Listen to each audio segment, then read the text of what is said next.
goatzen naiz, eira taberna sartu. Goatzen naiz, eira taberna sartu, lagunei behiratu eta esan nienean. Aurdun gaude, zeintani.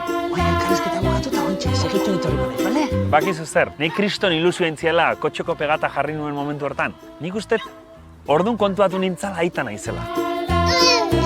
Tarteke aukitzen debola gau txarren bada, edo beste, baina hoi normala da, ez? Umearen irrifarre batek dana konpontzen du.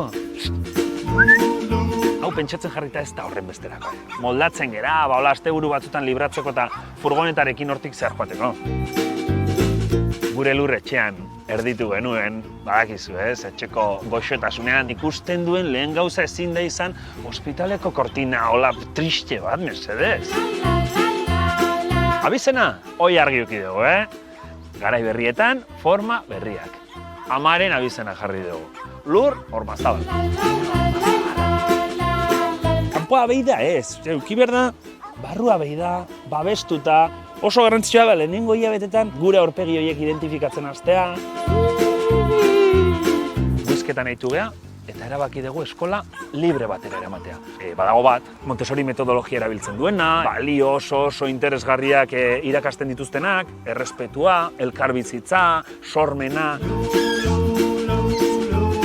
Umei pantaiak kendu favorez. Dena analogikoa. Bestela gero, handitzen direnean sortzen dira arazoak, kontzentratzeko gaitasunik ez dute izaten. Umeak aspertzen ikasi behar du, joder. Balorea.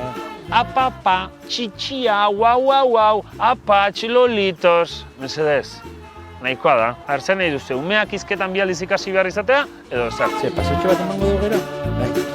Txupetea, fuera. Umeak behar duena da, bularra, larrua zala. Ez plastiko zikin hori bat. Bularra noiz arte? Hoi beak esango du. Onditu zanean, noin zulotik bera fitxuko zer bestela.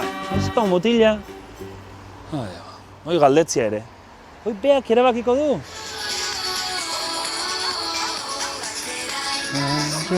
Gara,